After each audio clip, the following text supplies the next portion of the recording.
I mean, they're basically soccer hooligans, so, Yeah, right. chanting Yeah. is a big part.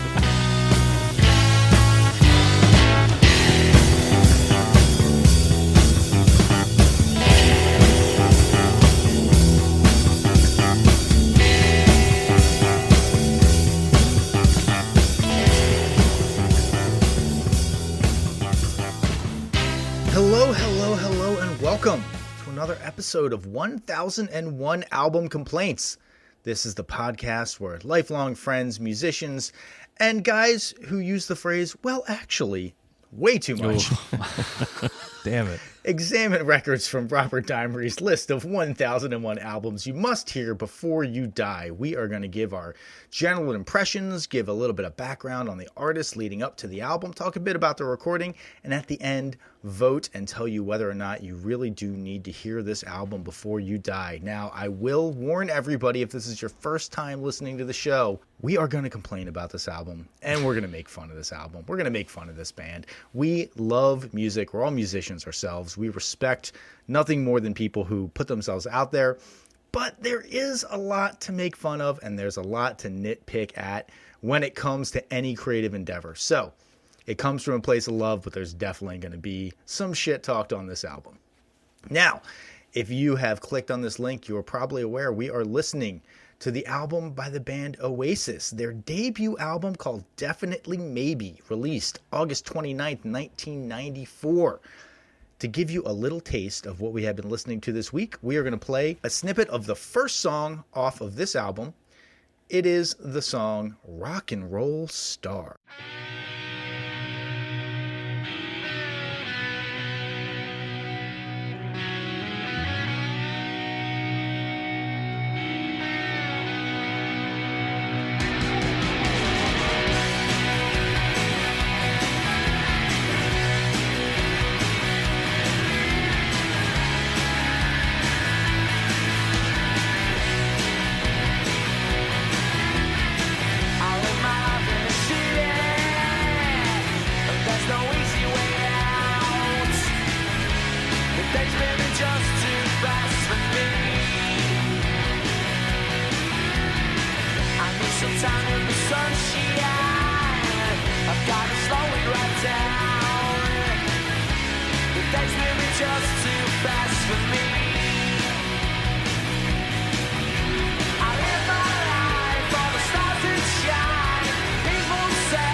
All right, excellent.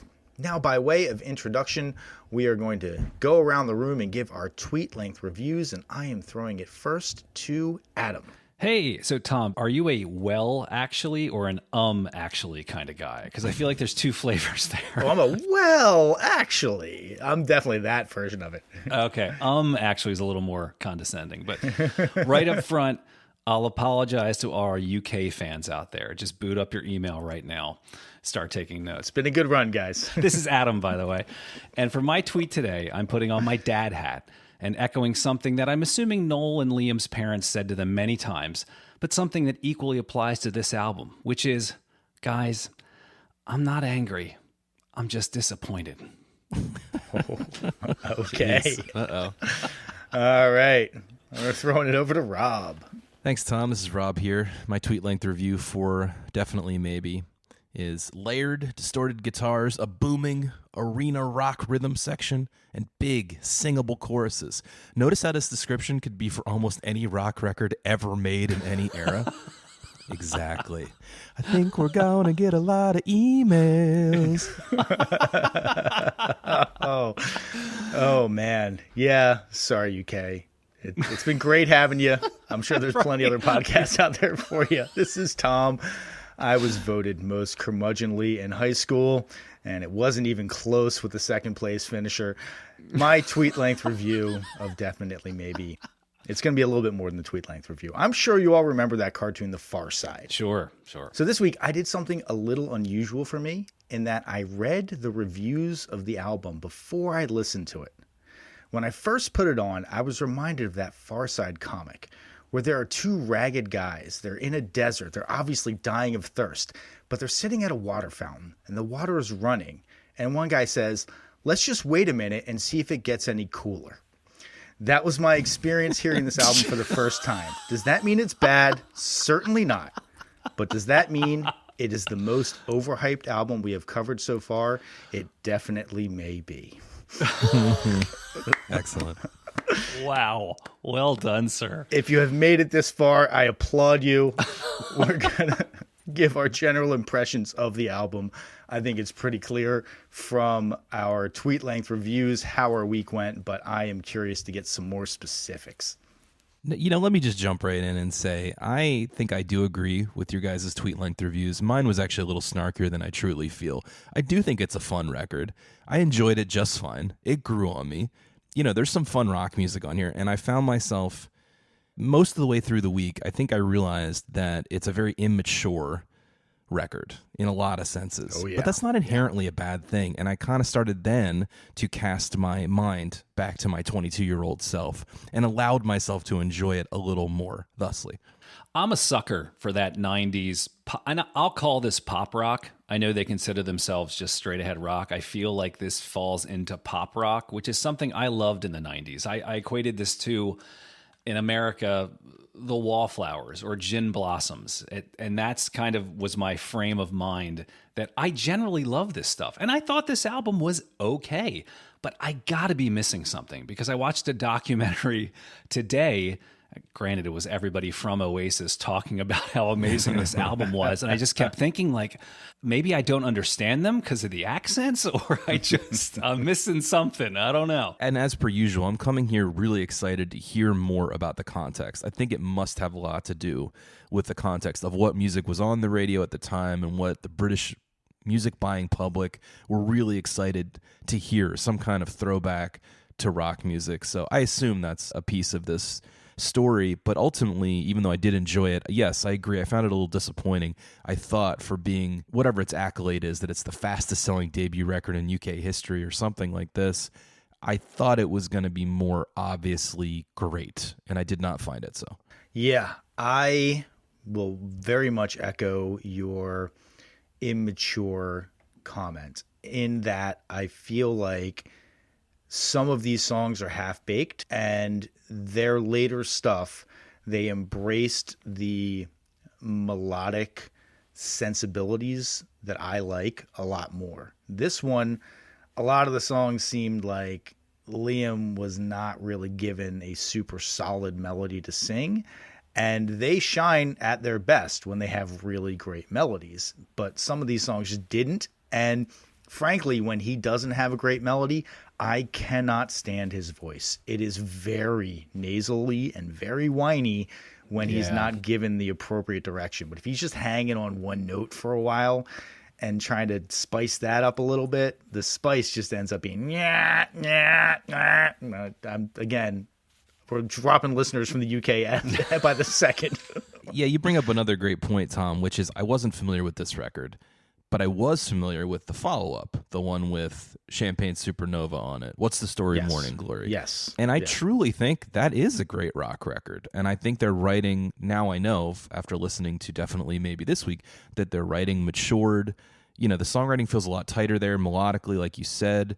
And so these are all the reasons that it's just a little disappointing. It doesn't mean it's bad. It's just a little bit of a come down from what I was hoping to receive. And can we just get it out of the way now? What is with the Beatles comps on this band? It doesn't have anything to do with sound, right? I think it's look, and certainly not attitude, because I don't ever get the sense that the Beatles were like, everybody else fucking sucks and we are the best band in the world. But goddamn, every interview with them, we're talking before this album came out, they were like, our songs are timeless. They're going to be sold forever. People will be talking about us until the end of music. And you're like, I don't understand where that hubris came from with this output.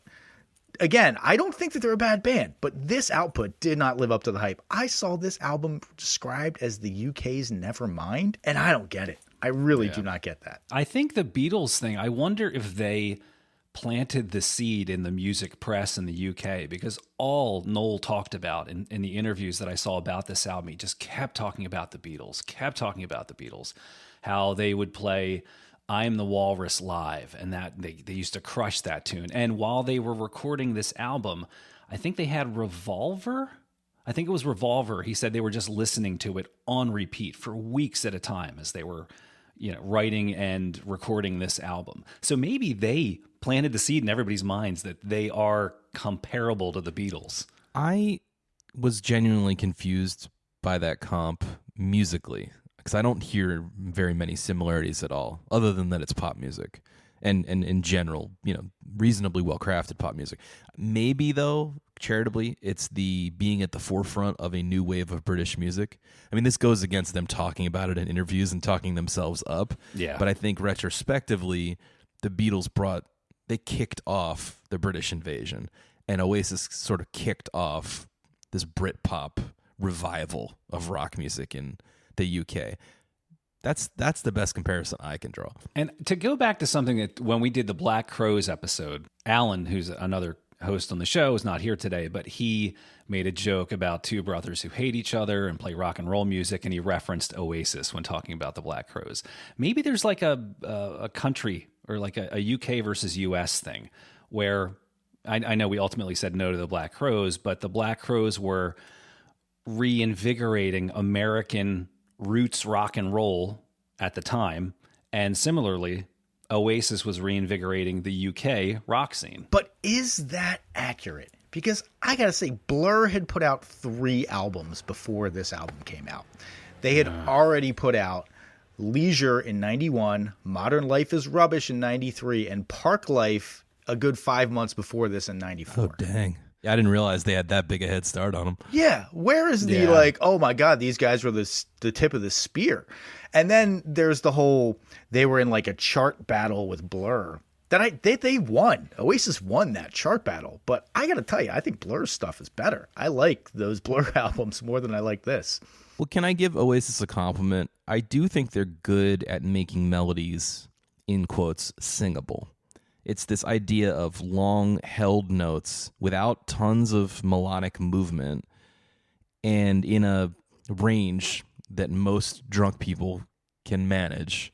Do you know what I mean? I'm not trying to be backhanded about it. I actually think they're really good at it. All these, even the dumber lyrics and even the less great melodies, all seem like stuff I could imagine singing at karaoke. I will say, one of my recurring thoughts listening to this album was, this is probably pretty great live. Oh, definitely. It didn't translate as well to the album, but again, we've talked about this before. It's incredibly hard to get that live feel on an album, especially when you are not experienced in the studio and you're kind of coming in and just giving it your first try, or as we'll talk about with this album, maybe your second try to get the actual sound that you want on the tapes. It's difficult. Right.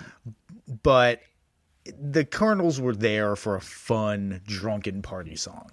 Totally. And I think some of the songs do achieve that live feel, and those are the ones I like the best. So it's a good note, Tom. I also wanted to give him one more compliment, which I do sense listening to this, that there is a strong underlying understanding of the rock canon in the writing and the arrangements, even in the sequencing. I can tell they listened to a lot of classic rock albums throughout time and had those as reference points. And I just want to give them some points for that. Yeah, I'm coming in more harsh than I would have if I had not had outsized expectations rolling into this. So I will agree with you, Rob. They are clearly students of music in terms of the understanding of British rock and roll and American rock and roll, I am sure, too.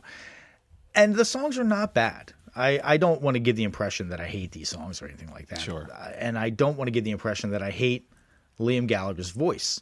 I certainly don't. I think that it is not utilized its best on this album.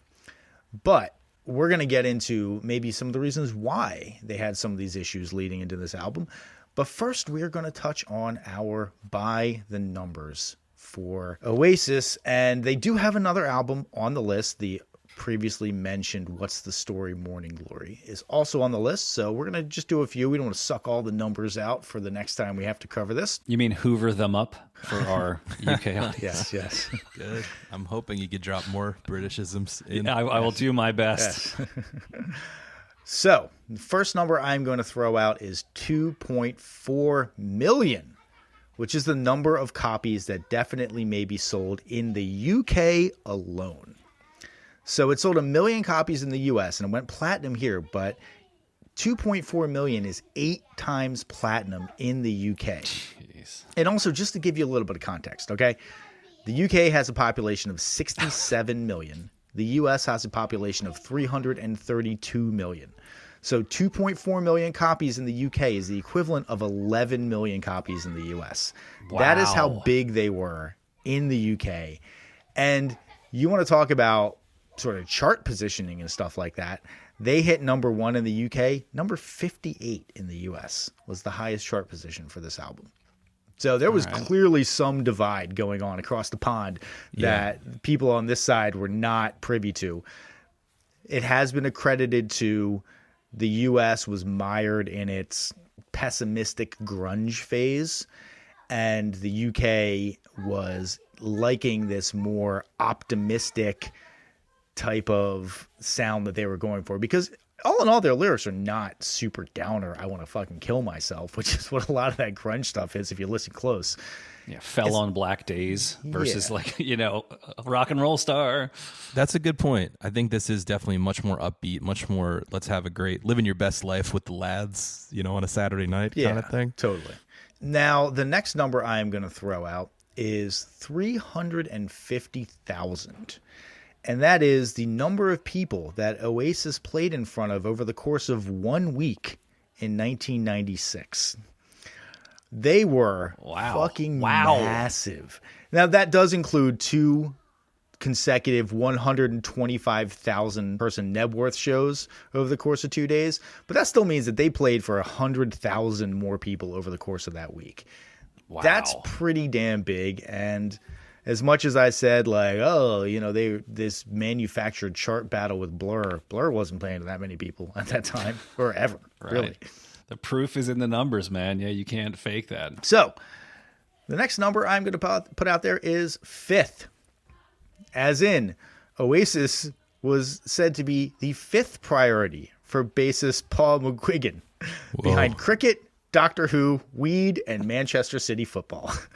That's great. This is at the height of their popularity. They're like, no, he will definitely want to watch Doctor Who or a Man City game as opposed to practice or work on the new album or anything like that. You just hit all the rest of the UK references I had saved up. You hit all of them right there. So nice. So the next number I have is 2, which is the number of Oasis hits that prominently feature the line, "I said maybe," which I found to be just a little weird and distracting. I didn't think about the fact that I live forever. I said maybe, I don't and then clearly Wonderwall.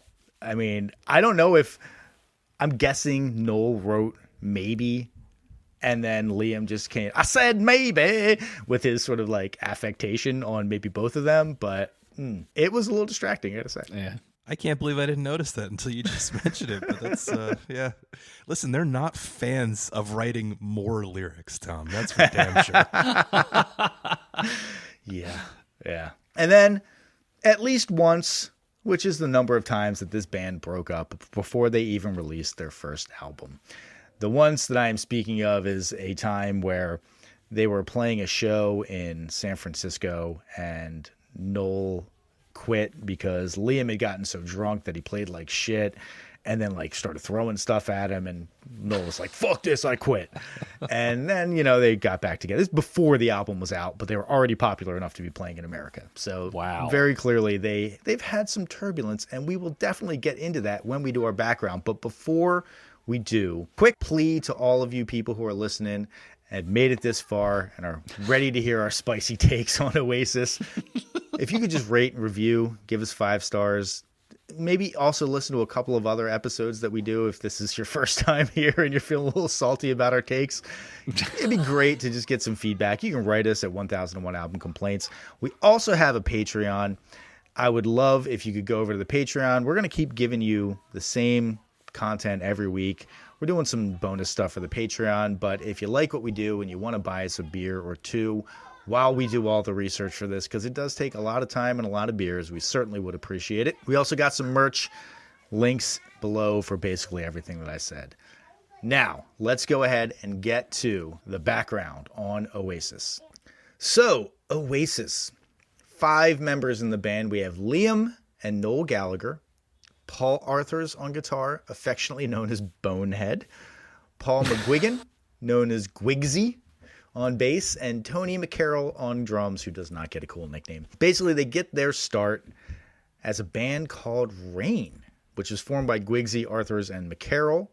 They had another lead singer, this guy named Chris Hutton. He's promptly kicked out of the band, though, and replaced with Liam Gallagher. Now, Liam is described as very outgoing. He's like the class clown, show-off type. He also is the most popular kid in school and apparently the toughest kid in school. Really? So think about this for a second. You're this guy, Chris Hutton. You're in a band. You start a band with your friends. And then you get kicked out of your band for the most popular kid in school. Ooh. And then they become Oasis and make millions of fucking dollars. He's got to have such a drinking problem at this point. I can't imagine that he's just like a normal, well-adjusted dude. He's probably like working at a copy center, just like these fucking guys. They're playing, Live Forever over the sound system 3 times an hour in the 90s. He's like, I fucking hate you guys so much. Hey, there's a Beatles tie, right? Pete Best, same thing, the drummer before Ringo. So maybe there are some parallels. There we go. All right, so Liam is not particularly musical. He is, again, kind of a scrapper, he's an asshole. Well, I'm not going to sugarcoat No it. kidding. He's an asshole. All right, yeah. Couldn't tell. His reputation kind of precedes him. Yeah. So he describes an incident where kids from a rival school come over to their school to start shit. And he's outside smoking with his friends, and a bunch of other kids from another school come over, and he's like, fuck you kids, I will totally throw down with you. And one of the kids hits him in the head with a hammer and like splits his scalp open, blood everywhere. Jesus. According to Liam, he says that from that day on, it is as if a switch went off in his head, and then he started hearing music. And that's what got him into music. He literally has credited this kid for like jarring something loose in his brain and making him all of a sudden musical. How musical he is up for debate, but that has been his claim. So that's wild. Basically, these guys are like, hey, Liam, you should come be the singer in our band. You got the attitude. You got the swagger. You got the look. He dresses cool. He's got a cool haircut. He just seems like he was like the easy, popular kid. And by easy, I mean like everything came easy to him, popular kid, which, yeah, would have annoyed the shit out of me if I was a classmate of his, certainly. And he's like, great. I would love to join your band. I demand you change the name of the band, by the way. Because he said that the band The Rain was a stupid name, a terrible name. It's got nothing on this great band name that I've been sitting on for a while, Oasis, which it's debatable. Which of those names is better? They're both fine. Right. No, I think Oasis is pretty cool. Better. Yeah, I think it was a good call, but what a way to start your relationship with new bandmates. Yeah, seriously. Let me in your band. I'm calling all the shots. Who the hell are you? It's what they call a power move. Yeah. Yeah, absolutely. He's like, I'm fucking Liam Gallagher. God damn it. So apparently the name Oasis came from a poster that he had in his room for this band, the In Spiral Carpets, which also speak of a name that is way worse than Oasis and The Rain. In Spiral Carpets is not a good band name. So apparently they had he had a tour poster of theirs, and it listed one of the venues on their tour as the Swindon Oasis. And he just thought that just seemed like, oh, Oasis. This name keeps popping up everywhere. Oasis, Oasis. This is great. Great band name. As a connection, it turns out that the drum tech for the In Spiral Carpets And probably the reason why he had the band poster on his wall was none other than Liam's older brother, Noel Gallagher. So Liam is 5 years younger than Noel. So Noel is, at this point, actually out of the house. He's working. But growing up, it had been Paul Gallagher, was the firstborn. And then you got Noel Gallagher, who's born a year after Paul. And then 5.5 years later, Liam is born. So right from the start, their mom says that there was some animosity because Liam became like the baby, the charmer in the family. Everybody loved him. And Noel went from being the loved baby to the afterthought middle child, who then also had to share a room with his brother because they didn't have an extra room. And so he's sharing a room with somebody 5.5 years younger than him. His older brother gets his own room. He's fucking pissed about it. And basically from the get-go, these kids are button heads all the time. And it makes a lot of sense because Noel is described as a loner. He's a recluse. He's always playing guitar. He's always writing. He's got a quote that says, "Once I discovered weed and guitars, and it got you into another world. Why would I want to go out?" Right? So you got these two very different personality types. You got Mr. Outgoing. I want to talk all the time. I need attention constantly. And Mr. Leave me the fuck alone. And they're crammed into this small room together. One of them significantly older than the other one. They're oil and water. Somebody described it as Noel's got a lot of buttons and Liam's got a lot of hands. And that was like they're basically, Liam just knows how to get under Noel's skin all the time. And Noel is very easy to annoy. So Noel is basically, at this point, he is a guitar tech for the In-Spiral Carpets. He's been super into music since he was young, and that is actually one of the things that the brothers shared. They both said that their favorite thing in the world was to go out, buy a new record, get a bag of weed, get completely ripped, and listen to it at full volume. And like, that's my idea of heaven. That's my perfect weekend. I get a little bit of money in my pocket. I go out. I find a new record I've never heard of. I get super baked, and I just listen to it at full volume. I got to admit, that still sounds pretty good. I haven't done that in a while. Yeah, it's not terrible, right? It's, I can see that being a good bonding experience for them. So, they're not poor, but they're underclass. Their mom's working a bunch of jobs. They kind of said that their mom sort of raised them by themselves. Their dad was in the picture, but it doesn't sound like he was a great dad. He was, to preface this, they were both Irish Catholics who had moved to Manchester in the 60s. Okay. So, basically his mom moves to Manchester in the 60s, meets his dad, and they start popping out. They pop out 2 kids within like 2 years of getting married. Or I think it's even like a year and a half of getting married. They have like 2 kids. It's, And then a little while later, they have their 3rd kid. That ends up being the whole family, but their mom's working a bunch of jobs. They're definitely thinking about money a lot because they're just, they're underclass. There are things that they want that they can't have. But Noel goes ahead and he gets a job working for the In-Spiral Carpets as a drum tech. A job for which he is... Hold on. Sorry. Is he a drum tech or a guitar tech? I think you've said both. Oh, did I say guitar tech earlier? I apologize. He was a drum tech. He was not a guitar tech. And the reason that I know that he was definitely a drum tech and not a guitar tech is because he has described that as a job that he was in no way qualified to do, was to be a drum tech.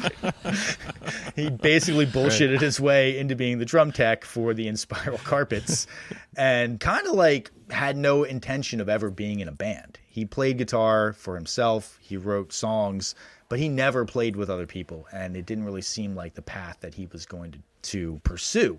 He gets the job as the drum tech for the In-Spiral Carpets. And, they're a decently popular band. He ends up touring with them. He goes and tours in America a couple of times. He goes to South America. They go to Japan. Like, he's kind of living a cool lifestyle. Oh, wow. Okay. This was like when Manchester was really popping musically, right? I mean through the 80s, the New Order, Joy Division club scene, I think, led into the Happy Mondays. Didn't they call it Madchester? It was a whole scene. Like, people kind of knew about it, at least in the UK. Yeah, I mean, there was definitely a rich musical scene going on in Manchester. And Manchester's a decently sized city, too. It's not like it's some tiny little nowheresville or anything like that. It's a working class city, but there was definitely a good music scene going on in there. So he gets this job with the Inspiral Carpets, goes on tour with them. He ends up meeting Mark Coyle, who is the guitar tech on the tour. Mark Coyle was described as the unofficial sixth member of Oasis. He definitely ends up being integral to the creation of Definitely Maybe. What's funny is that according to Coyle, even the members of the Inspiral Carpets were afraid of Noel. And he was just such an asshole and like such a not to be trifled with boss asshole guy, even though he's just a drum tech and he's not even qualified to be a drum tech. But Right. they were all afraid of him. if Hey, he's this guy keeps setting up my drums incorrectly. Can we fire him? No, dude. Yeah. Well, he was eventually fired by them for being, quote, unprofessional and unapproachable, which I thought was a pretty great description of what it really sounds like he manifested in Oasis. So, but this is because I kept getting the brothers confused in my mind. This is the older brother This is the older brother, Noel. who, Yes. at least in recent years, seems like the more reasonable of the two. I imagine they're both pretty unreasonable, as the history will Sure. show. But Noel is like the slightly more mature one, right? Well, he is, and he was older, and I feel like Noel also is more of an introspective kind of guy. So he is see. probably more aware of his foibles and his issues, whereas Liam is just sort of a loud, I've been able to blather my way through life so far, and I'm just going to continue doing that until somebody calls me on my bullshit. And oh, wait, now I'm worth like $70 million, so nobody's ever going to call me on my bullshit ever again. I can do whatever I want. So it's actually quite fateful that Noel is fired when he is, because he returns home to Manchester, and he's like, Liam's in a band? My fucking brother, this idiot that I've been in my room with, who has no musical talent whatsoever. That guy's in a band? What the fuck is going on here? Mom. Yeah, seriously though. He ends up going to see Oasis play. It's a local show in Manchester, and he's like, yeah, they're okay. Like, whatever. Nothing special, nothing great. I think they're okay. And even they said that at the time, they just sort of had 4 songs that they were kind of just pounding their way through. Like, they weren't developing a whole lot as a band. But Liam's like, hey, Noel, you should be our manager. You got music connections. You got some cred, man. You've been in here. You can get us some great gigs. And Noel's like, fuck no. I'm not going to be your manager. What is wrong with you? Again, he's kind of not really interested in the entire project until Liam says, hey, man, why don't you just come and play with us? Just come and jam with us one time. And he goes to their rehearsal space and he starts playing with them, and he's playing some of their songs, and it's like, whatever. And then Liam's like, hey, you should play one of the songs that you wrote, teach it to us, and we'll play it. And Noel describes that as like a transformative moment in his life. He had never heard anybody else play his songs. He'd never had a band with him playing his songs before. And he said basically from that point on, he was like, this is what I want to do for the rest of my life. This is an experience that, you know, there's not a whole lot of stuff in your life that lives up to the hype. But I got to say, the first time that you were ever like really solidly playing original music with a band and it's coming together and it's feeling good, that lives up to the damn hype. That feels pretty fucking great. Agreed. Sure. So at that point, he's like, all right, I'm in. I want to join the band. Now, there are conflicting stories told by both brothers as to how this happened. I don't believe it. To hear Noel tell it, they asked him to join the band, and they were kind of like, hey, man, like, come on, please join our band. To hear Liam tell it, he says Noel begged him to be in the band, and he eventually relented and said, fine, you can come join the band if you want. I'm going to do you a favor, you fucking scrub. You got nothing else going on in your life. They're both such assholes. Yeah. Now, there's also the story that Noel says did not happen, that he came in and demanded that I'm going to be the band's leader. I'm going to write all the songs. I'm going to dictate all the parts. This is going to be my band. You're going to be playing my songs. Everybody else in the band says that did happen. Noel says that did not happen. I'm going to guess that probably did happen. It only works when you have the songs, though, by the way. That is true. Do you know what I mean? They didn't have to say yes to that, but if they liked his songs enough, then we talked about it with Neil Young coming into CSN. Like, Hey, man, he's worth it for the songs. Yeah. Yeah. You got 50 more of these? Yeah. All right. Yeah. Come on. All in. your baggage aside, I guess I will take it. Right. If only they could have had a crystal ball and looked into the future, they probably still would have taken that devil's bargain. But it's like, we're going to burn hot and we're going to burn out. And then we're going to never be able to have the same creative output that we ever had because these two guys just can't get along. Yeah. I think it was recently, I forget which one. I think it might have been Liam. Was talking shit on the 1975 about how they were just terrible and derivative and, you know, and the guy from the 1975, who I don't even particularly like, but his response was very level-headed. And he was like, yeah, that kind of sucks to hear. I loved Oasis growing up. They were one of my formative bands. And frankly, they could still be the biggest band in the world if those two brothers could just fucking get along for 20 minutes. You could still be the biggest band in the goddamn world, but you can't make it happen. So don't get angry at me because I'm the one out here doing it, which seems like a pretty reasonable approach to take. So, all right, late 1991. And one of the things that is happening in Britain that is very popular is the sort of techno house scene at the time. It has become one of the more dominant forces in youth culture, certainly. Not necessarily on the charts, but the young, cool, hip kids, a lot of them were listening to techno music and basically the antithesis of the Oasis style of pop rock that wasn't cool with the kids the way that they really thought that it should be. There's also a lot of aging rock musicians cashing in, your Phil's Collin, your Rod Stewart, and all that stuff. You know? I was just thinking that this was the antidote to The Prodigy, which we also slammed many, many episodes ago. Well over 100 episodes ago, yeah. This is way better than The Prodigy, to be clear. To any listeners who might be doubting. Yes. Sure. I can guarantee we all like this way more than that. Yes, absolutely. So Oasis basically sees it as their mission to reclaim the UK sound for this kind of classic rock and roll style. And they're playing around for a year, and it's kind of, you know, they're sort of playing some of these songs, and everything's going okay. And then, to hear Noel describe it, he writes the song Live Forever. So this is like 92 or something like that. He writes the song Live Forever. And he basically says that was the time that he was like, I get it. I get how to write the kind of songs that I want to write.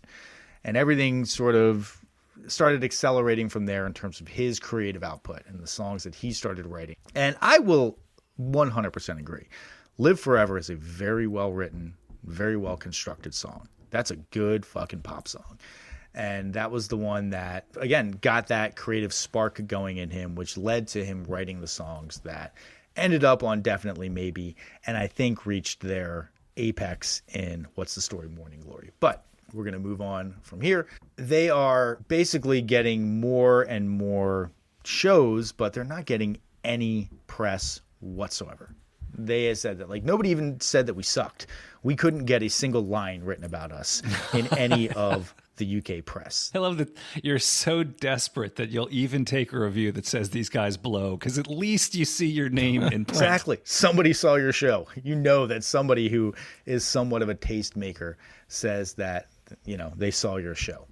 But they're getting completely ignored. They're totally underground. They're not making any real money. They're kind of struggling, but they are playing.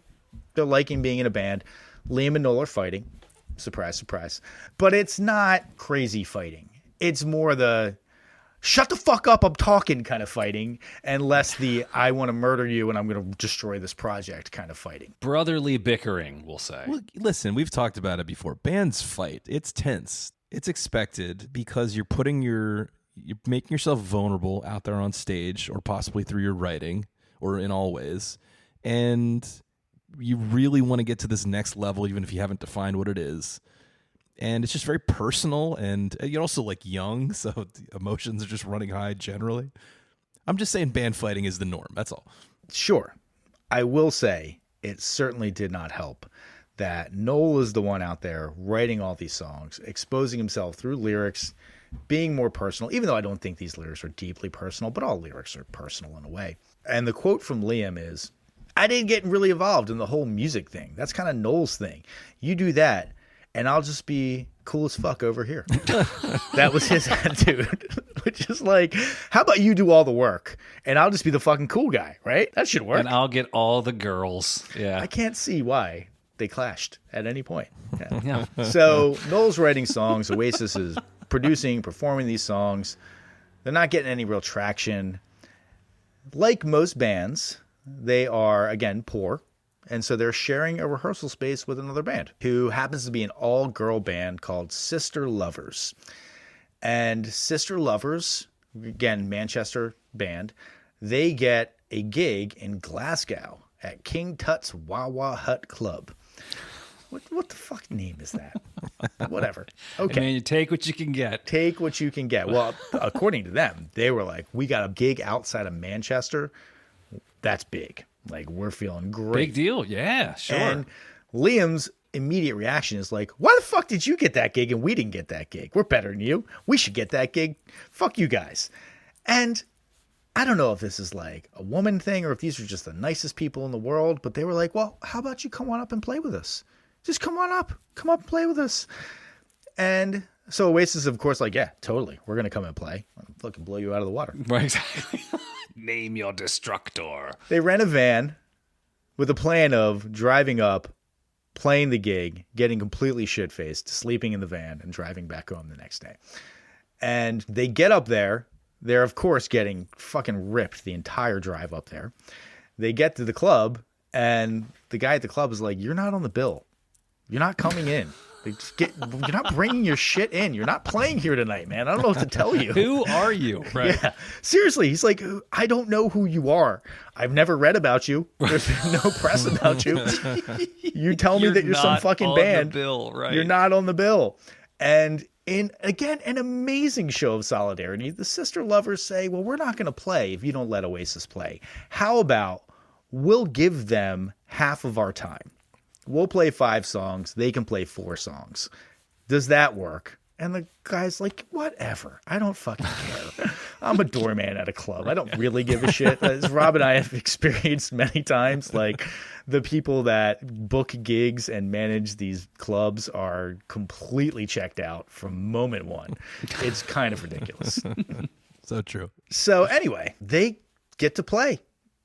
They've been playing around for a couple years. You know, they've been playing gigs. They're not an inexperienced band. They're not wowed by this gig in Glasgow. They sort of were just like, what's our fucking due? Because if these stupid bitches can get it, like, why can't we? And so they played their 4 songs, and they're kind of like, yeah, all right, whatever. Unbeknownst to them, the bassist for Sister Lovers, Debbie Turner, is the ex-girlfriend of Alan McGee, who is the head of the ultra hip UK indie label Creation. Of course. Now, Alan said that he showed up to the gig to fuck with his ex-girlfriend, to basically make her nervous. And hopefully they would not perform well. It was not an act of love or support or anything like that. He just kind of shows up to the gig to be a dick. And he sees Oasis play, and he's like, he said after the first song, he was there with his younger sister. He said after the first song, his sister said, you should sign this band. After the second song, he said, yeah, I think I should sign this band. After the third song, he said, I'm going to sign this band tonight.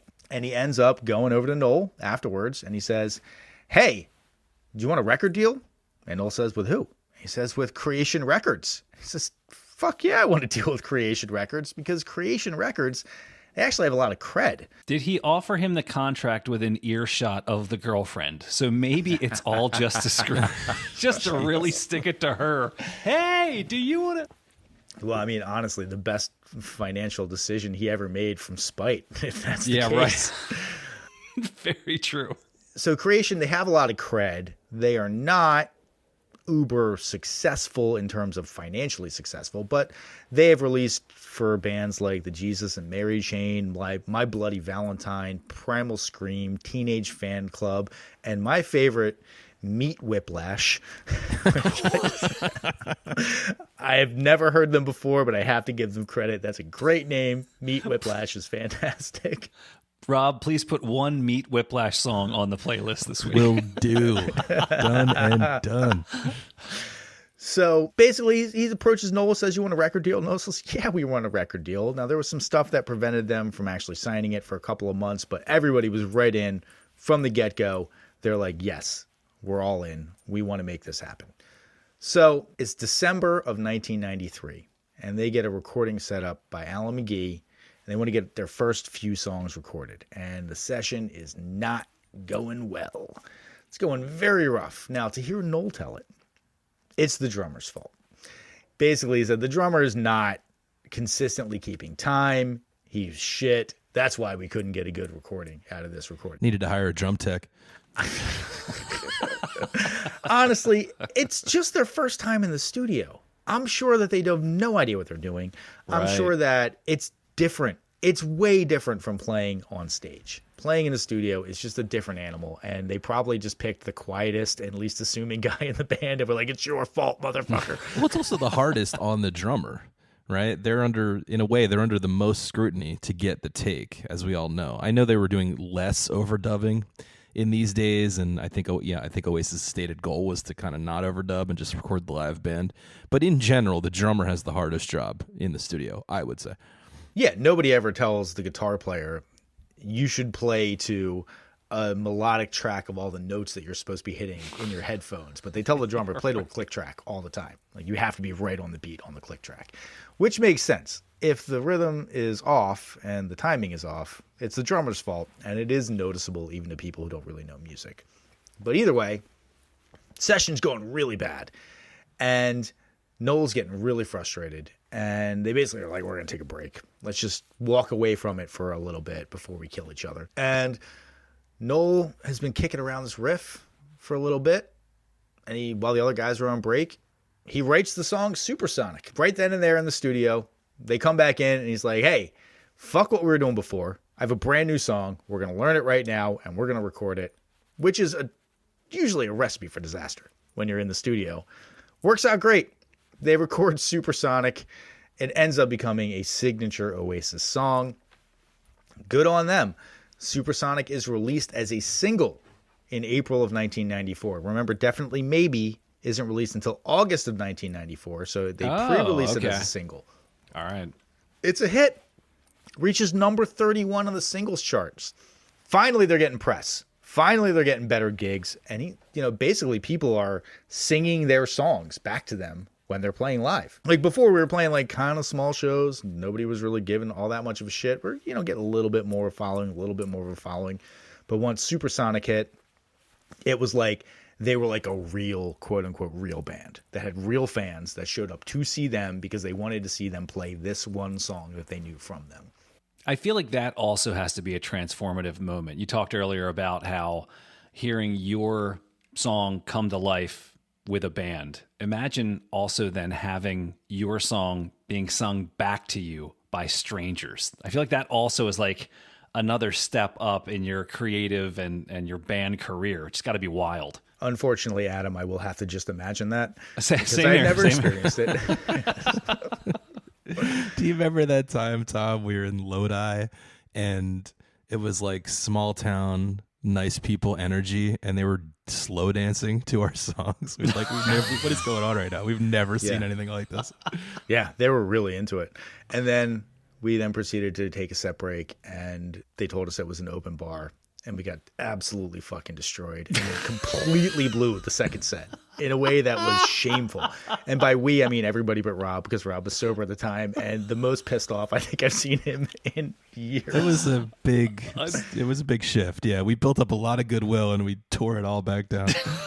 Yeah, I remember at the end of that show, I was playing drums at the time, just like head in hands, just like, oh my God, I'm gonna throw up on my fucking drum set.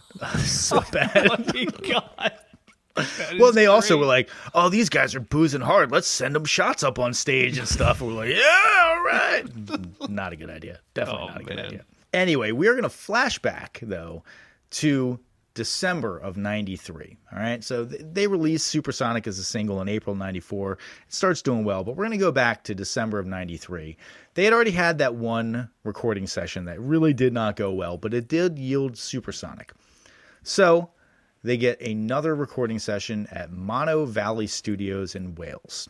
And this time, it goes terribly. Basically, they record the whole album. They record the entirety of the album minus Supersonic, and they send it to Alan McGee. He's like, this sounds terrible. This doesn't sound like you as a band. Like, what's going on here? And I have heard a little bit of the recordings there, and they sound hollow, and they sound underproduced, and they sound scared. They sound scared in the studio. They're tentative, hesitant, and a lot of Oasis is energy, and it's just not there. Yeah, and swagger. Yeah. I heard an interview with Noel that said in the studio when they were listening to, the daily playbacks, they had, speakers that were the size of a house. So, of course, everything sounds awesome, but then they were taking them and listening to them in their car, and they were like, this doesn't sound like us. This sounds like another band. And that's what everybody said. It doesn't sound like you. I've seen you live. This is not you. What is going on with it?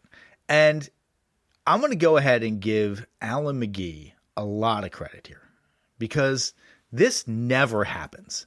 Creation Records is not doing well financially. He is paid £800 a day for this recording studio in Mono Valley in Wales to record this album. They record the whole album, and they send it to him, and he says, you need to re-record this entire album.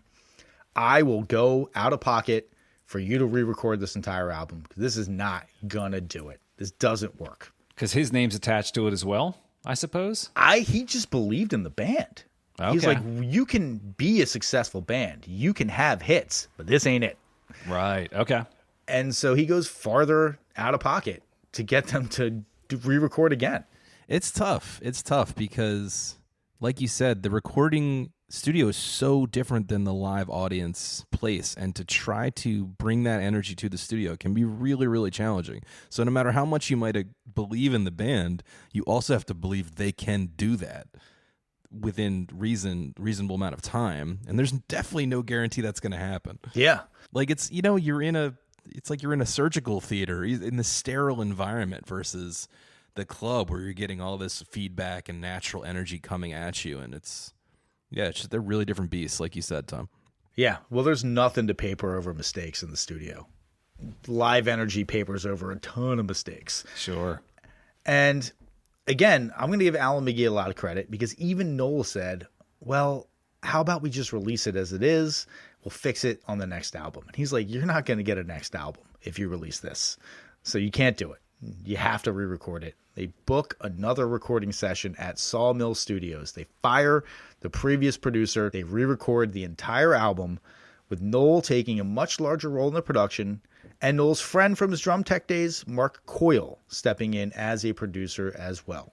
So that is where you get the tracks recorded for Definitely Maybe. I read that they thought that first version was kind of classic production style, where you're trying to isolate everything and make the sounds really clean. And that was the one of the big shifts they made, right? It was not worrying about bleed, like putting all the amplifiers in the same room kind of vibe, and really trying to capture the live take directly. Yes, and the bandness of it. And you do lose a lot of that band feel when you got a guitar player in another room that sometimes you can't even see playing, and the drummer is walled off somewhere, sometimes with foam padding and baffling around him. Sure. You can't see him. It is very isolating, and they do it more kind of big room sound. Everybody in one big ass room. Let's just get a good sound out of it. And so they record it. Mark Coyle does the mixing. He's been integral in the production of the album. He's a sound engineer as well. He had done live sound for them. So their whole thing was like, well, who does our live sound? Who's running the board at our live show? It's Mark Coyle. Mark Coyle should be the guy that mixes the album. Mark Coyle mixes the album, send it to Alan McGee, and he says, nope. That's not it. So this is twice in a row that he has said, this is not the product that you're going to put out. I don't think that this is good enough. Again, I'm giving him a lot of credit for that. I'm glad that he's made a lot of money off of it. I don't think that he gets enough credit for pushing them. Again, because I don't think a lot of record labels do. That's one of the reasons why you want to go with a smaller indie record label. Capitol Records can take a loss on 50 albums. They don't give a shit. I'm like, whatever. He was really like, if this hits, I will be set for life. This will be a major change in my record label's fortunes. This is a big deal. And I'm treating it like a big deal. And most of the time, it's only the band that's treating it like a big deal. It's a big deal for me, but for the record label, they're like, whatever, I got 50 deals out here that may or may not happen. They're sort of doing the quantity over quality approach. Sure. Yeah, and to go with that, I think small labels, I think good label heads believe in trends almost more than they believe in individual bands. But if you're a small label, you don't, Capitol Records can have 5 bands that are playing to the same musical trend and hope that one hits, Absolutely. And again, going back to when Alan McGee first saw them, I think the quote was that there were 6 people at the place and he and his sister were 2 of them. He had an experience and he was like, this is a great band. This band moved me. I want to get that. I want to capture that. He knew what he was trying to capture. And again, the band thought that the mixing was okay. They're like, I think it's pretty good. They don't really know. Alan McGee, again, says, I'm going to go out of pocket again. And I'm going to get this guy, Owen Morris, to do a mix. And it overnight transforms the album. Apparently, there had been some new technology that allowed you to push the signal digitally without distorting. The brick wall. They were calling it the brick wall processing. Yeah. So, and he knew his stuff. He was an accomplished producer. And so he does a mix, and everybody's just like, holy shit, that's it. Like, that's the sound that we're going for. We have not heard it before on a recording. That's it. Okay, yeah, that's interesting. So the brick wall, you mean like everything's compressed and loud at the same time, right? Everything's taken up. There's nuance, but the signal itself is pushed as far to what they call the brick wall, which I don't know, 0 decibels or something. But that in terms of everything else, he said that when you would hear it on the radio or wherever you hear it, Oasis was louder than everything else. So it stuck out. I saw someone write, I'm sure this is a related point, that this is pretty early in the CD era as well. And I think CDs played well with that technology that you're talking about, that kind of extra compressed, high fidelity, loud signal. So I do feel like that's a hallmark. In my mind, that's a hallmark of CDs themselves, but I guess it was just the era. Well, and the fidelity is important because CDs are ultra high fidelity. It's a laser reading a disc. It's not magnetic tape running through heads that could be dirty. There's all kinds of room for distortion and signal fuck-ups in tapes, in records. CDs, there's not the fidelity of the signal from the disc, unless the disc is really fucked up. It's laser to reading the disc. There's not a whole lot of room for mistakes there. It's funny. Of course, I know that a good mix and an important professional mix can make a huge difference. We know that from our own recordings. And I don't think mixers get enough credit generally, right? But at the same time, I feel like the rule that you and I have been going off of, Tom, which seems pretty good, is if the songs aren't good without it being mixed yet, they're not going to get good in the mix. So I'm like slightly surprised, but I guess it somewhat makes sense. I think it could have just been an intensity. Because I think the kernels of the songs are generally good. They're not mind-blowing, but they're generally good. But presentation does matter on the borderline. If it's borderline between an okay song and a good song, and a good presentation makes it sound like a good song. I suppose you could argue, too, the style is kind of wall of sound, especially with the guitars. There's a fair amount of layering, distorted, washy guitars. And I was maybe more attributing that to them all playing in the room together. But really, that is a function of how the mixer can balance those things to kind of make you hear them simultaneously. Without being muddy, too, because that's another thing. You can't just turn everything up, because then it's just... It's like adding every color to the palette. It just becomes brown. You have to get the differences in the sounds. You have to scoop out some of the mids to make other things pop out. And so, yeah, good for them. I'm glad that they got the product that they wanted, and it sounds like it was a very onerous process, and on several occasions, Noel was just like, I fucking quit. I'm throwing my hands up. I don't know what to do. And Liam was just like, I don't give a shit. I'm just macking on these ladies over here, and I'm already drunk, and it's 2 o'clock in the afternoon, and whatever, pussy with your fucking songs. Baby. Anyway, so we're going to jump forward in time a little bit. They've already released Supersonic. It's a hit. Supersonic's released in April of 94. They have the recording for Definitely Maybe. They're releasing singles before the album is out, though. So this is kind of an approach that I don't think was all that common, or I didn't think of it as that common. I thought you released the album and then you release the single, and then maybe you release the single like a week before the album, but not 6 months before the album. So they have a single release in April. They release Shaker Maker in June 1994, and number 31 was Supersonic. Shaker Maker makes it into the top 20. Damn. Now I have a question for you. Can you identify which song they ripped off for this? I can. Okay, good. That was immediately. I was like, Yes. I like to teach the world to sing. Yeah, they got sued for that, and they lost. By Coca-Cola, right? I'd like to give the world a Coke was what had popularized it. They bought the rights to that song. There it is. Yep. So, yeah, they got sued, lost $500,000 for that. But that comes a little bit later. So, basically, they have 2 charting singles. They haven't even released an album yet. They're getting, like, a lot of press. They're getting a lot of attention. And being the level-headed, down-to-earth lads that they are, they did not let fame go to their heads. They are remarked as unusually polite and civil for such a young band getting their first taste of success. I am, of course, kidding.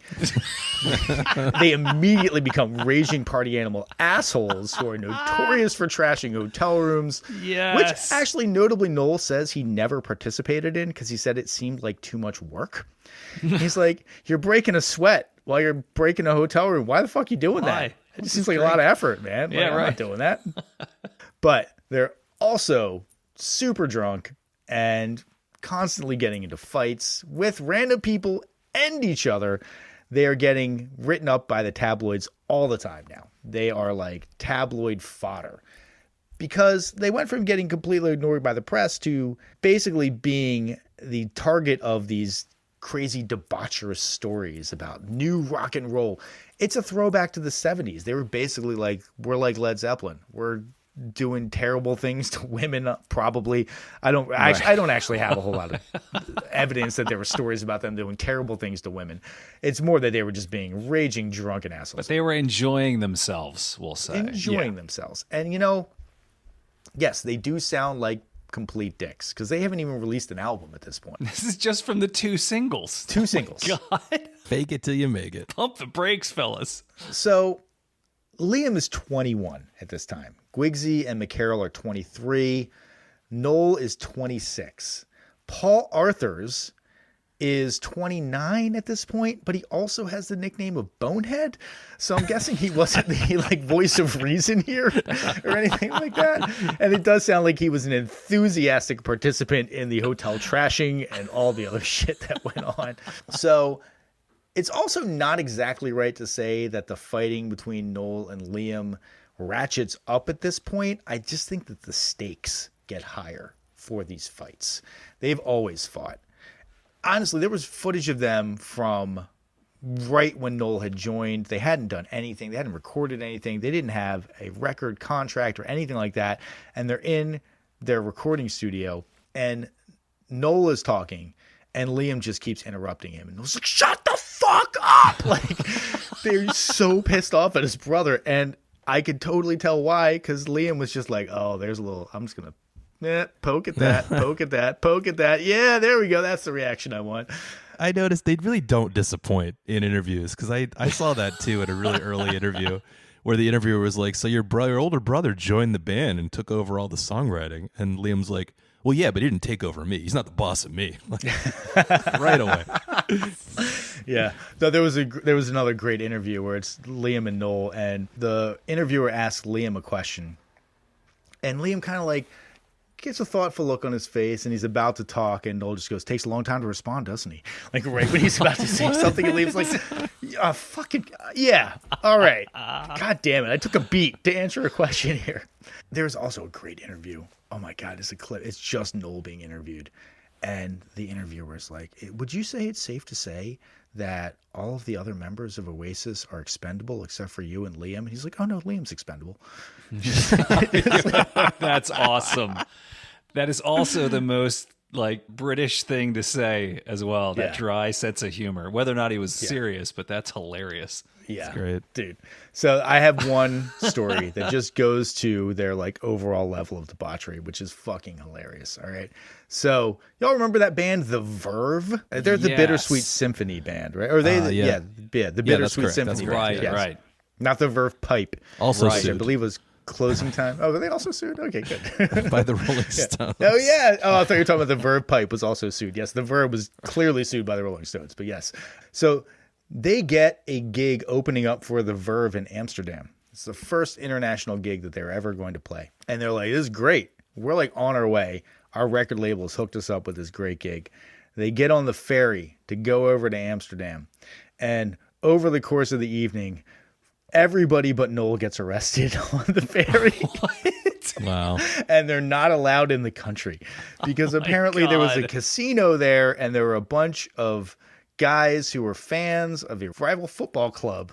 And it just turned into a fight at one point. Apparently Liam just like ran by a roulette table and just like threw all the money off the table as he's running down, and they all got arrested and were not allowed in the country. And Noel had to call them up and be like, Noel called up again, Alan McGee, the guy who got them the gig, head of the record label. And Alan McGee was like, oh, that's fucking awesome. He was not fazed by it at all. He's like, that's fucking rock and roll, man. That's punk rock. It's going to be great. You're going to get written about, and they become a huge story. Oh, these crazy lads can't even make it on an overnight ferry before they get arrested. I mean, that's the other thing. Between that and the perhaps manufactured, perhaps real rivalry with Blur, they were able to capture press attention consistently. And you know what I mean? Even though it seems like they leverage their naturally douchey personalities to do that, but it was somewhat manufactured, right? I think that the stuff with Blur, absolutely manufactured. Even they were like, we have this supposed rivalry. Like, I don't fucking care. We're both selling albums. Who gives a shit? I like Blur. I think that the personality of them, I don't think that was manufactured. I think that they were doing a whole bunch of crazy shit. I think that they were getting arrested. And I think that the record label was like, I could send a minder after you to rein you in. Instead, I'm going to hire a driver who also gets arrested with you on the drive over to Amsterdam. Like, Right. yeah. Right. Fantastic. I more meant that was another Beatles comp because of the Rolling Stones versus Beatles thing, when in fact they were hanging out and they were friends. Yeah. Totally. All right. So that basically gets us up to the release of Definitely Maybe. They have all this hype, all this buzz coming up to the release of their album. They're getting written about in the tabloids all the time. They got a couple of hit singles. They end up releasing Live Forever a couple of weeks before Definitely Maybe is officially released. And how, you ask, was it received? Immediately hailed as a classic album of the 90s. As Rob mentioned, fastest selling debut album in UK history at the time. Went to number one in the UK charts. Only 58 on the US charts, but number one in the UK charts. In 1997, in a poll, so this wasn't critics, but it was just like a fan poll, it was named the 14th best album of all time. Really? Not true. Just not true. I'm sorry. It's not true. Demonstrably false, Yeah. even though it's an opinion. Yes. It is also, it is considered a landmark album of UK rock. So, in case you are not familiar with this album, let's dive into the songs. We're finally there at the songs. Let's people. do it. Appreciate the Pumped. patience. The first song we are going to revisit is the opening track, Their Message to the World, the song Rock and Roll Star. I live my life in the city. There's no easy way out. It takes me just too fast for me. I need some time in the sunshine. I've gotta slow it right down. It takes me just too fast for me. I live my life on the stars that shine. People say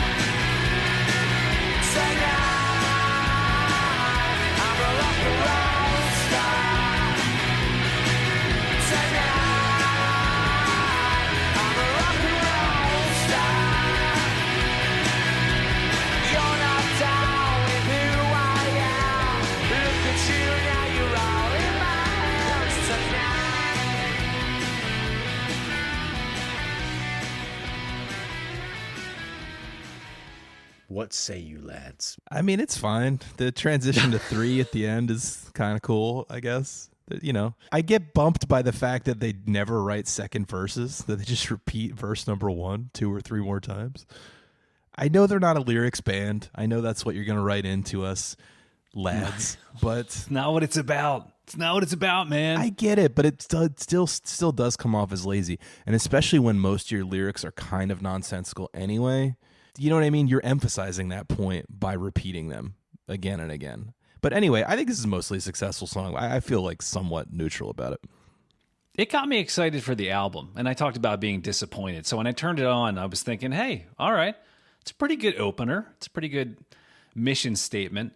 I thought it was a little cocky that they have a song preaching about how they're rock stars, but I wonder when this was written. Because if they did write and release those 2 singles and became rock stars, and then they finished the album, maybe you get a little more... No. Written before those singles were released. Absolutely. Okay. Recorded All right. before those singles were released. Yes. Okay, now I'm going to jump in and defend them, though, because that sounds a lot like something we would have done in our old band, The Chop. I mean, I do believe in the fake it till you make it aesthetic. Yeah, sure. I like the idea that they're being brazen, at least in their writing. I don't really approve of, you know, braggadocio in your real life. But when it comes to writing and stage persona, I think it's necessary. Go for it. Right. I don't have a problem with this as a mission statement for the band. I just think the song's underbaked, and the fact that it is a little underbaked, especially melodically, highlights Liam's failings as a singer in his super nasally voice and his bizarre pronunciation. Why does he say shine for sunshine? I don't understand that. Is that because he says shine later normally? Right. It's an underdeveloped melody. Like Don't Look Back in Anger. It's a banger. It's a great song. Also sung by Noel, not sung by Liam. But that has didn't know that. Yeah. I found that out because I was like, there's no way that he sounds this. Yeah, it's sung by Noel, not sung by Liam. That's why everybody's expendable except for Noel, apparently. But that is a really strong melody. It's over meandering chords. It's intentional. And especially the kind of pre-chorus part of this song, it feels underbaked. It's like, Yeah. It's the equivalent. The chords are the equivalent of Rock Beat 1 on the drum kit. Yes. Sure. It's pretty basic, and I think that would be a general criticism of many of the songs on the album. Whereas the writing on something like Don't Look Back in Anger or even Live Forever, the chords are, I'd say, a good passel more complex. Yes, I would definitely agree with you on that one. I eventually became deaf to it, but like the first 5 to 8 listens, the vocal delivery of the ending word on each line, he does that whine, that and it started to grate on me. And then around listen 10, I kind of went, deaf to it, and I could just finally enjoy it. But it is a bit of a trope that kind of works its way. Maybe that's just his singing style. It rubbed me a little bit. This became my least favorite song on the album. Definitely. After having to hear it so many times, I started to hate this song. It never bothered me that much. I didn't feel that way. I think it's just an example of a dumb rock and roll song. And I mean that as neutrally as possible. Yeah. Do you know what I mean? It's fine. I imagined it would be a lot of fun live. I get why it was getting a good response from the crowd. It's about the bragging.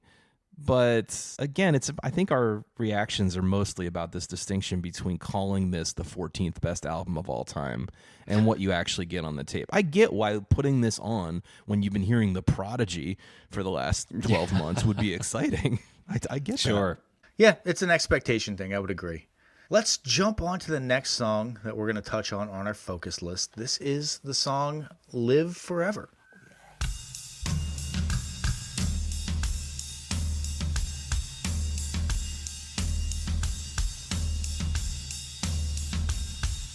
Maybe I don't really want to know how your garden grows, 'cause I just want to fly. Lately, did you ever feel the pain in the morning rain as it soaks you to the bone? Well, maybe I just want to fly, want to live, but don't want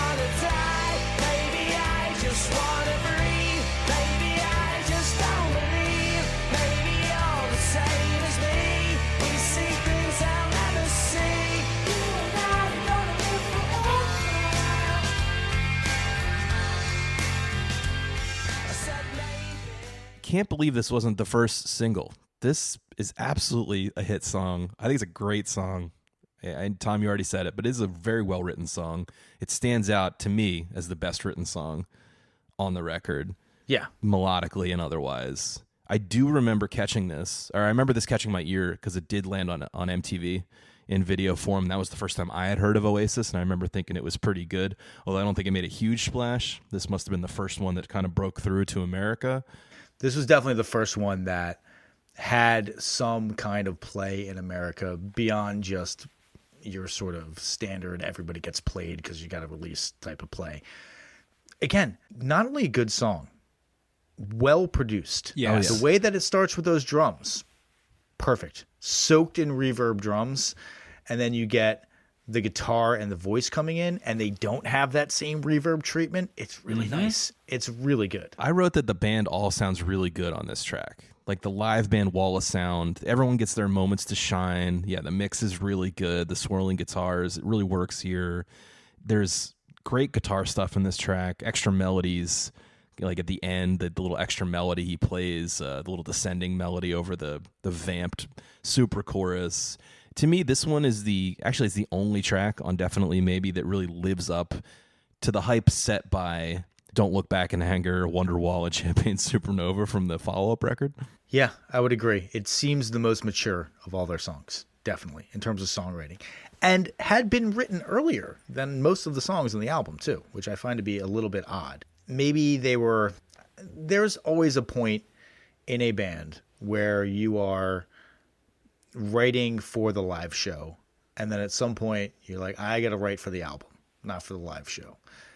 This song probably would not have been as well received as Rock and Roll Star in a club. I think people would have been like, that's a good song that I'd listen to at home. But right now, I kind of want to hear bombastic, loud, Rock and Roll Star type of shit. Well, now I'll go back on what I said before about not writing more lyrics, because when you repeat lyrics again and again, it makes them that much easier to memorize and sing back to you. Yeah, I think that's part of the strategy here. And just another comment that he finds his falsetto as part of the melody here, as the peak of the melody. I don't recall him doing that anywhere else on the record. That just seems odd. Like once a singer kind of establishes that. It stuck out to me as well. But remember, he didn't write it. And so Noel wrote it. And there is a version of Noel playing it on an acoustic guitar. And he does hit the falsetto, but it's not as very obviously you and I falsetto as Liam has to do it, because I think it's a little bit closer to Noel's range. And so it's also, we've talked about this before. As a songwriter, it is hard to understand your own range and start writing for that range. It takes time to do that, let alone understand someone else's range and start writing for that range, you know? Yeah, it definitely takes a mature singer to have a song presented to them, sit with it for a minute, work on it a little bit, and go, here's what key it should be in for me, the singer. Yeah. Yes. And when your singer doesn't play an instrument like Liam, I don't know what key is. As I've said, I don't focus on the music stuff. I focus on the cool frontman guy stuff. And so, to his detriment, I think. I had to note that this was very 90s. There was just something about the production. I don't know if it was because it was Rickenbacker guitars or something, but when I heard this song, I immediately thought that this may have been on the So I Married an Axe Murderer soundtrack. I don't know that it was, but it very much has that feel. And it's a feel that I love. It's an aesthetic that I am totally nostalgic for. And there's something about it that just reeks of the 90s, but in a good way. Well, I have to imagine it's because Oasis helped define what that 90s sound is. Yeah. Do you know what I mean? Even though they were bigger Sure. on the UK side of the pond, I think it's fair to say that they laid out a blueprint that many bands followed. Yeah, that's a good point. So, actually, fellow Creation Records band, the Boo Radleys, are on the So I Married an Axe Murderer soundtrack. And I believe we can all agree the peak of the soundtrack, which they tuck into the very end of it, is Two Princes by the Spin Doctors. Clearly the best song on the soundtrack. Yes. Oh, good Lord. Anyway. Yeah. Live Forever is a good song. The chord pattern's good. It's nothing crazy. I think it's like a 1, 2, 4, 5 or something like that. It's a good chord pattern. It's nothing crazy, but that's where they are at their best. Nothing crazy. Put some good chords down and write a melody. You do that, you're going to succeed. Well, let's go on to the next song. His pronunciation choices. Imagination, action. I don't get it. It doesn't, like, why are you doing that? It doesn't even have to have that in the cadence for it to work. Ugh, it's so weird. Did you also notice he didn't quite hit that first imagination note that he was intending to hit? He doesn't hit a lot of those notes, but you're right. That is egregious. This really starts, it sounds like Bang a Gong, Get It On to me. I wrote that down. Totally. Yeah, very. I mean, it's guitars are cool, but it was so similar. I had a hard time getting over that. How were they not sued for this one, but they were sued for Shaker Maker? That just doesn't make sense. I think it's a good example of title first songwriting. This is it's a winning title for people to hook there, but it's a pretty boring song, I would say overall. I think this is my least favorite. Boring. It's honestly like they have a 1:30 of outro on a 4:30 song, basically. Yeah. And it's so underdeveloped. There's no crescendo out. There's not even a cool guitar solo. It just kind of fucking ends. And why did you just kind of end a 1:30 after anything interesting in the song happened? You could have just ended it a 1:30 before, and it would have been so much better. Again, they probably were like, oh, live, people are super into this. And they're probably, because you could smoke in clubs in the 90s, they're probably smoking and drinking and having a great time. And one of my favorite, I didn't even look this up in my research. I have a vivid memory of this from the 90s where Liam and Noel were fighting in Oasis, and it was on MTV News. Oh, Liam and Noel are fighting. Blah. And they canceled the show because Liam said, my throat's sore. Can't sing tonight. My throat's sore. And then smash cut to footage of him sitting in a club, chain smoking cigarettes and drinking whiskey out of a bottle. Just like, is that going to help your throat? Is that? I think that was for the MTV Unplugged session I read, and then he's there at the show heckling his brother who's taking over lead singer duties. Fucking Jesus Christ! Okay, awesome. That's amazing. That is awesome. I just remembered that image of my head of him just like sitting there with like a bunch of his groupies around him, smoking cigarettes and drinking whiskey from the bottle. Like, yeah. I'm not sure that one made it to air.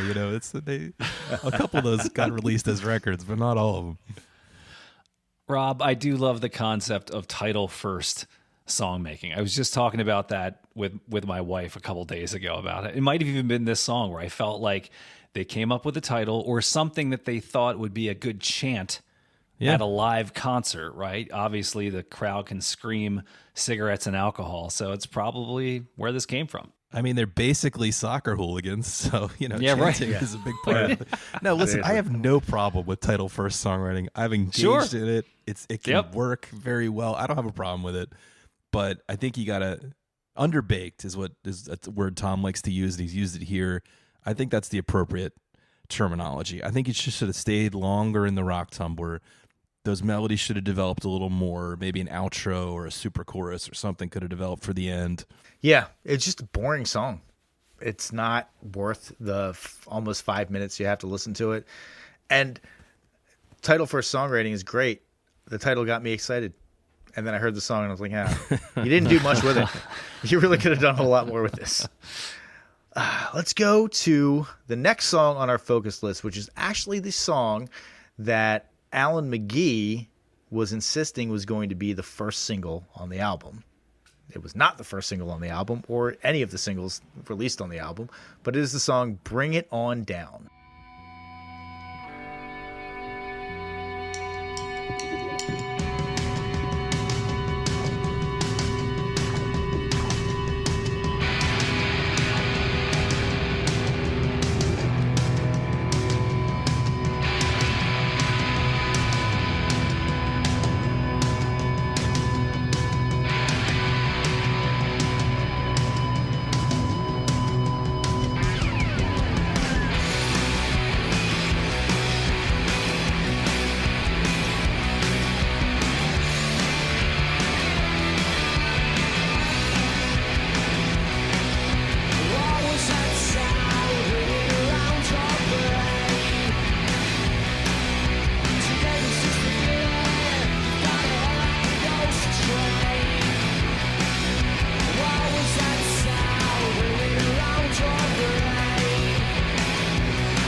I actually really like this song.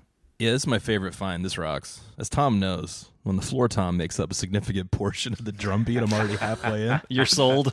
Yeah. But it is driving. Like, the floor tom is shorthand for martial almost. And, you know, you get this kind of driving beat behind it. And it really escapes the issues that a lot of the other really rocking songs fall into. And mostly because the melody is better developed. And I kind of actually like the lyrics on this one. They have a point. They're like, we're fucking poor and pissed off and fuck you. I agree. It had good lyrical content. Yeah, it's my favorite. Other than Live Forever, it's definitely my favorite song on the record, and I'm glad I had never heard it before this week. But, dear listeners, I recommend you go listen to the opening of this and picture that they're about to break in to Take On Me. Works perfectly. Oh, no way. That's great. All right. Yeah, I had a note that I like the line, I'll be scraping your life from the sole of my shoe. I thought that was a cool line. Yeah.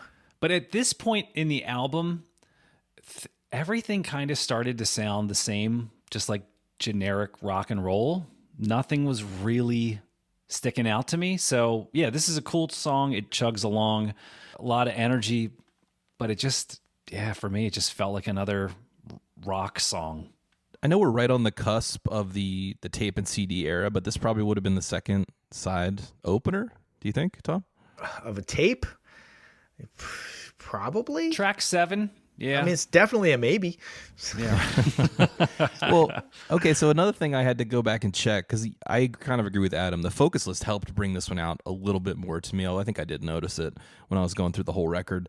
But I had to go back and check that this one doesn't blend from the previous song, because it starts in a kind of harsh, you know, they're trying to get the realism of the band feedback sound, the feedback sound, but it doesn't fade in like maybe I'm expecting it to, or I thought they did that cool thing of connecting two songs that aren't really connected in the studio with a little bit of overlapping feedback, but they did not do that. Yeah, no, they didn't do that. The song before it is Supersonic, which was their first single. That was the one that they thought was going to propel them to superstardom, and they were right. It did propel them to superstardom.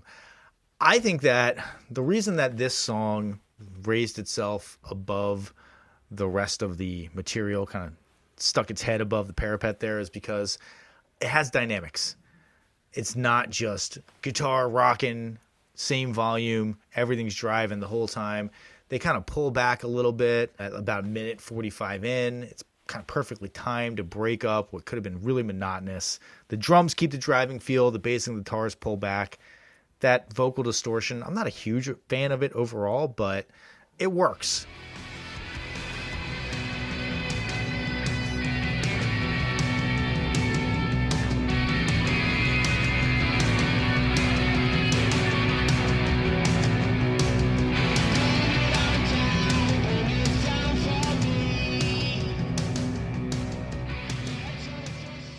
And that made it seem like there was something happening in the song. And if I had a big critique of a lot of their songs, I'm like, there's just fucking nothing happening in a lot of these songs. Or everything's happening all the time. You know, we talked about with Jamiroquai. It's just, give me some dynamics, man.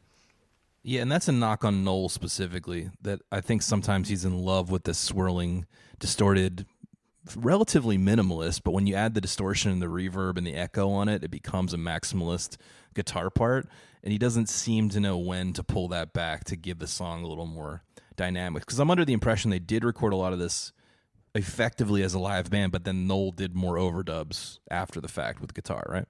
Yeah, it was definitely like get the bed tracks down, and then it sounds like the other guys were way more checked out of the post live band recording process than Noel was. He does seem like the guy who was the most professional as far as wanting to be a serious musician and wanting to like really produce these albums, because in every time they talk about a conversation with the record company, it's always Alan and Noel are talking. They're never like, oh, and then Bonehead says this. It's always Alan and Noel. It's the only two people that are really discussing the product. You know, this is another long outro, but I do think that it at least kind of rocks its way out, which I liked. The other ones just sort of petered out. This one rocked its way out. So I would agree with you, Rob. In terms of the finds, this is the one I will probably listen to more so than the last song that we were going to talk about, which is the last song on the album, Married with Children.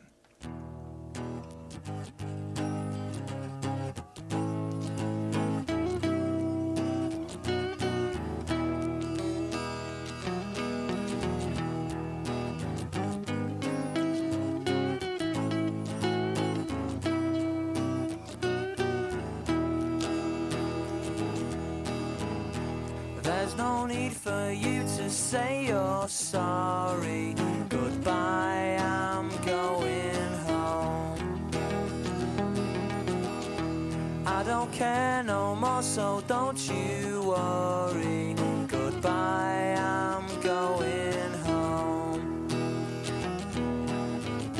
I hate the way that even though you know you're wrong, you say you're right.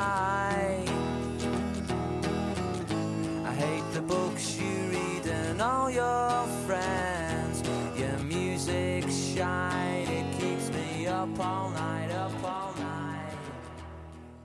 I really like this song. I actually liked this song too. I wasn't. Are you being sarcastic? No, I actually really do like Okay, this song. same here. It was such a breath of fresh air. Like when I heard this the first time, I thought that Spotify did the thing where the album ends and it starts another band or another album. So I went over to my phone and I was like, oh, this is the last track. Finally, something that has a dynamic feel. It's different. I mean, I know it sounds like a demo. It's poorly recorded. But I like it when bands close albums with tunes like this. It's charming, and this is part of what made me say that they're familiar. They've done their homework of listening, because I think this is a common trope. I think they got a good song out of it. Yeah, it's a simple song, but again, the subject matter, there's something there that's a little interesting, right? And yeah, I think it's a successful song for sure. Totally. Adam, did the out-of-tune guitar not completely bump you? It drove me a little nuts, but I was okay with it. Yeah. I found it charming. What about the completely pointless Jimi Hendrix chord at the very end in the fade out? Well, now we got to drop that here. Goodbye, I'm going home. I feel like that's also is kind of where the out-of-tuneness of the guitar gets highlighted the most. Like, oh, yeah, there's a note in there that doesn't work. All right. Yeah, it's a little rough there. And Liam's voice works on this. He doesn't have the best voice. He doesn't have the strongest voice, but it still works. This, to me, sounded like the most Beatles song on the album. This sounded like something that would have been on the White Album, basically. It's kind of like a weird little ditty. And Fair. I dug it. Yeah. Yeah, I agree. It's good. Now. Sorry, I might have one fact here. Ooh. I read somewhere that the guitar that is played on this is a Gretsch that was borrowed from Johnny Marr from the Smiths. Okay. Johnny Marr does do some weird guitar tuning shit, so maybe they were trying to get it back into tune. Yeah, right. They just didn't quite get it. The neck is all warped. Because, yeah, right. Nice. Alrighty. On that note, we are going to vote and let you all know whether or not we really do think you need to hear this album before you die. I am actually very curious to hear what the votes are going to be. I do not know what either one of you is going to say. So let's throw it first over to Rob. Hey guys, this is a little bit of a tough one because like I said, I did ultimately enjoy the record. It grew on me. It's fun, and I sort of see why it made a splash. But I think when you look retrospectively, the more important Oasis album is the follow-up. So I do not think this is an absolute must-listen to understand Britpop or even to understand this band Oasis, which I think is a totally cromulent band that one should listen to. So it's a no for me. Alrighty. Adam, let's hear it. All right, so I didn't spend the 90s in the UK.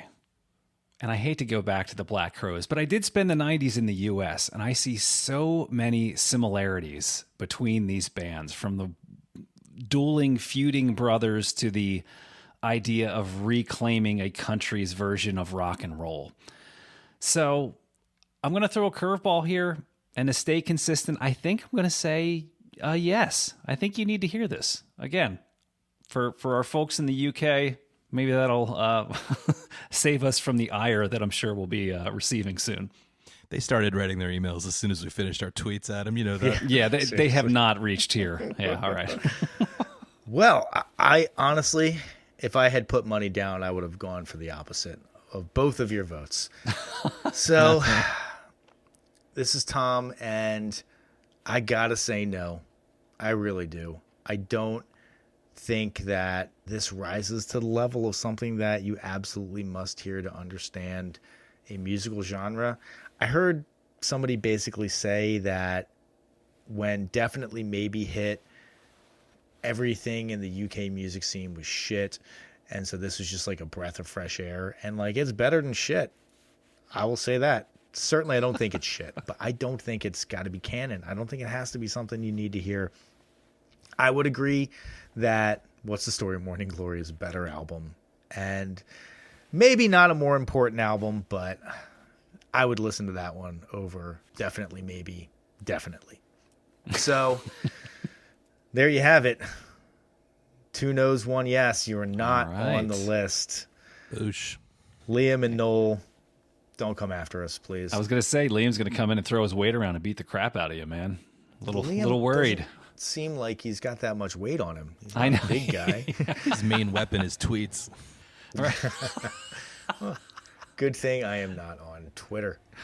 Anyway, that is the vote. Sorry to all of our UK fans. If you made it this far, we appreciate you sticking around while we shit on your childhood.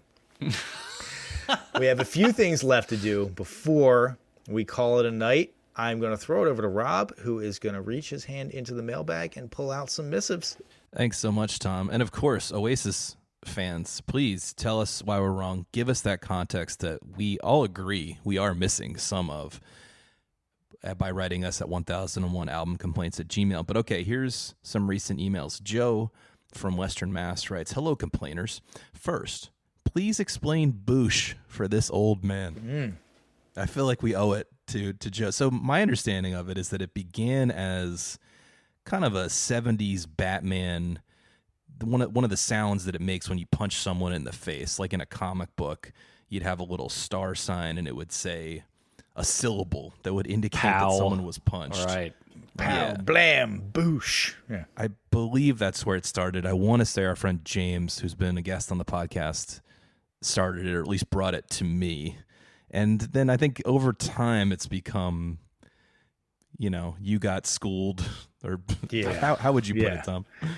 I would basically put it like it's the equivalent of going, oh, Right, when right, somebody ranks on you real hard, somebody go, oh, boosh. That's a But then it boosh. just happened to organically come up very early in our first episode where Jimmy Page made a comment about how Led Zeppelin came together and it was just like a lightning strike.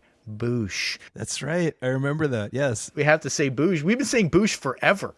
So I think it must have a different UK meaning, because there's also that sketch show with Noel Fielding called The Mighty Boosh. Yeah. So perhaps it's similar, but I don't recall having taken it from any of these other places. I recall it being like a comic book reference that we saw one time. Probably his UK listeners are going to write in and be like, it means vagina. Don't you know that? Oh, God damn it. Like, Yeah, please let us know more about the history of boosh. And to be honest, I will read as many emails as you can send about the history of the word boosh, dear listeners. Okay, Joe wanted to leave us with a few quick tidbits about some recent episodes. He said, Megadeth episode was so entertaining, but the album rocks. It's witless and ham-fisted. Writing, playing, production, utter dreck. Don't agree. On T-Rex, he says, what you're hearing isn't quite Chuck Berry. Close. It's called Chicago Blues. Muddy Waters could have done Mambo, son. On Astral Weeks, he says, indeed, Richard Davis's bass takes it from good to great, but give Van some credit. Astral Weeks busted open a door. Without Astral Weeks, he wouldn't have most of Bruce Springsteen's catalog. And he closes by saying, I wish you guys had short profiles. I can only consistently keep track of Phil. After so many episodes, I can picture him in my heart and mind, but the rest of you kind of blur together. Well, Joe, if you want to know what our goofy mugs look like while we're talking here on the old talk box, go over to YouTube, the Chop Unlimited's channel. We're posting videos there now. snippets of the podcast, the kind of story section where we tell the backstory of the artist. It comes out a day before the regular podcast, so you can go ahead and subscribe and see what we all look like and understand why we've taken up podcasting as a career. I like how he actually'd us fucking twice in that email. Okay, and I have one more about Megadeth. Dave writes in, "Hi guys, when I saw you're going to talk about Rust in Peace, I made it a point to take time out of my day to listen. I've been into Megadeth since I was 11 or 12, around the time Countdown to Extinction came out, and Rust in Peace quickly became my favorite record up until early adulthood. I'm also a guitarist, and I love both Marty Friedman and Chris Poland, who I believe Chris Poland was the guy who got kicked out of the band for selling Dave Mustaine's guitars for heroin." Yes. Yep. He says, "I think that more than being amazing players, they're both really unique and interesting players. Marty's picking technique is super weird, and Poland is a terrific and underrated jazz fusion guitarist who still puts out great work both as a solo player and with his band OHM. I always think of him as a cross between Jeff Beck and John McLaughlin." Nice. Interesting. Okay, he wants to correct us on just a couple of our takes on Megadeth since God. he's a super fan. Dave Mustaine, while being a great guitarist, riff writer, and possessing the uncanny ability to, in quotes, sing and play those rhythms live, he is not a virtuoso! ! If you listen closely to any Megadeth album, it's usually the other lead guitarist that's playing the best solos. Rust in Peace in particular, you'll notice that Dave tends to play fast, staccato, and sloppy, while Marty Friedman plays elegant, sweep-picked leads based on exotic scale patterns and chord tones. In my opinion, Dave isn't really any better at lead guitar than Kirk Hammett. Shots all right. fired. Yeah, boosh. Boosh that was indeed. Don't tell Dave Mustaine that. Okay, closes by saying, "Love the show, and please, if you ever do another Megadeth episode, I'd be happy to join the conversation. Check out more of Chris Poland's fusion stuff. I think you all will love it." Thank you for that. Nice. Very cool. Well, you can write to us too, as I already said, 1001albumcomplaints@gmail.com. Tell us any little thing. Tell us what we missed. Tell us where we're wrong, or just give us a nice pat on the back. We love it all. Alrighty, thank you, Rob, and thank you to everyone who has written in. We always appreciate the feedback. One last thing to do. I've got to get the Albinator out of the corner. It's been fighting with its brother, the Albatron. They're just fucking picking at each other, going back and forth, throwing bottles. One of them is super drunk. The other one is also super drunk. We're going to see what is going to come out of it. So, without any further ado, drum roll, please. We will be listening to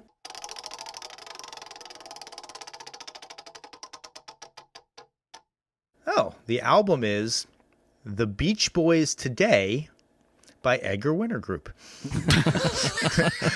It's also by the Beach Boys. The Beach Boys Today, by the Beach Boys. I love how even in your joke you referenced yet another pair of rock and roll brothers. Right. I feel like these Beach Boy brothers are maybe slightly more clean cut than the Oasis brothers. Yeah, just a hair. Or the Winter Brothers too. I guess. I assume that's not a compilation album. That just sounds like a compilation album. I don't know. It's on the list, so I think we're going to have to dive in and see. Oh, it's the 8th studio album by the Beach Wow. Boys. Let's see. I am not. Oh, no, actually, I'm familiar with these. Okay. I was like, I've never heard any of these. No, I've heard these. Okay, there we go. My parents listened to a lot of Beach Boys growing up. Nice. Post Brian Wilson Beach Boys, too, which was not great. A lot of Kokomo going on in my house. A lot of Kokomo. Fantastic. So I'm excited for that. Next week, we will be doing the Beach Boys Today. So everybody has their homework assignment. Listen to that a good 15, 20, 25 times. Oh, Tom, you forgot the exclamation point at the end of the album title. That's probably important to find it. Yes. The Beach Boys Today. But that will be next week. For now, we're going to sign off for 1001 Album Complaints. I have been Tom. I'm Adam. And I'm Rob. Boosh.